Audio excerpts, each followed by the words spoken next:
Metro Plus, a service of Metro Broadcast. Now the news with Roy Encarnacion.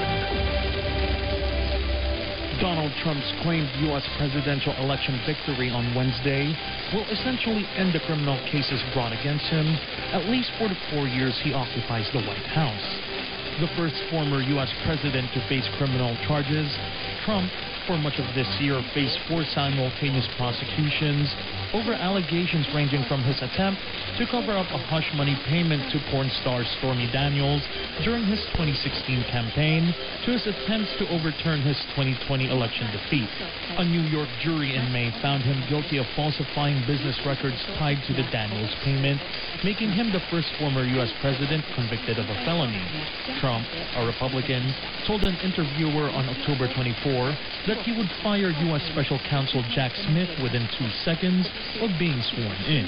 Trump pleaded not guilty to all charges and cast the prosecutions as politically motivated.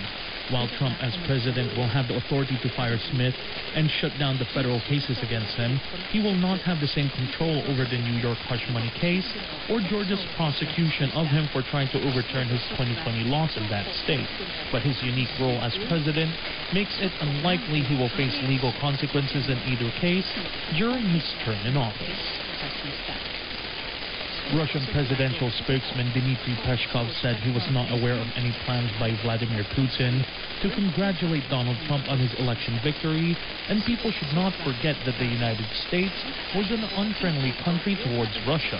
Peskov told reporters that Moscow is watching closely and analyzing statements made by American politicians about Russia. Peskov said relations between the two countries were at a historic low, and it was practically impossible for them to get worse. He said the U.S. was capable of changing the trajectory of its foreign policy, but we'll see in January, when Trump takes office, if that happens. Iranians' livelihoods will not be affected by the U.S. elections. Government spokesperson Fatemi Mohajerani was reported as saying on Wednesday after Donald Trump declared victory on the presidential vote. Arab and Western officials have told Reuters Trump may reimpose his maximum pressure policy through heightened sanctions on Iran's oil industry and empower Israel to strike its nuclear sites and conduct targeted assassinations. The U.S. elections are not really our business. Our policies are steady and don't change based on individuals. We made the necessary predictions before, and there will not be change in people's livelihoods, Mohajerani said, according to the semi-official Tasnim news agency. During his first mandate, Trump reapplied sanctions on Iran after he withdrew from a 2015 nuclear pact between Iran and world powers that had curtailed Tehran's nuclear program in exchange for economic benefits. South Africa has temporarily closed its main border crossing with Mozambique over safety concerns, its government news agency said on Wednesday, as protests against last month's disputed election in Mozambique continue to escalate. South Africa has closed the Lebombo port of entry in its Mpumalanga province after receiving reports of vehicles being torched on the Mozambican side, the government news agency said. Due to these security concerns and in the interest of public safety, the port has been temporarily closed until further notice. It quoted Michael Masiapato, the commissioner of the Border Management Authority, as saying on Tuesday night. Masiapato said the border authority would reopen the Lebombo crossing as soon as it was safe to do so. The latest protests in Mozambique are part of a week of demonstrations called by presidential candidate Venancio Mondlane, who came in second in official results for the October 9 election, but claims to have won. The protests are set to culminate in a national shutdown and march on the capital Maputo on Thursday.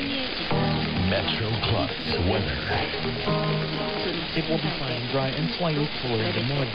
The minimum temperature will be about 22 degrees in the urban areas and a couple of degrees lower in the new territories. The maximum temperature will be around 27 degrees during the day, with relative humidity standing between 40 to 70%. We can expect moderate to fresh east to northeasterly winds, occasionally strong offshore at first. Please note that the red fire danger warning is in force. The outlook, it will still be slightly cooler on Friday morning.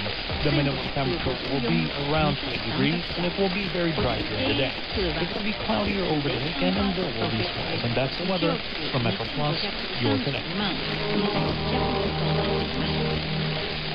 Feeding wild animals or feral pigeons can cause nuisance and environmental hygiene issues. According to the newly amended Wild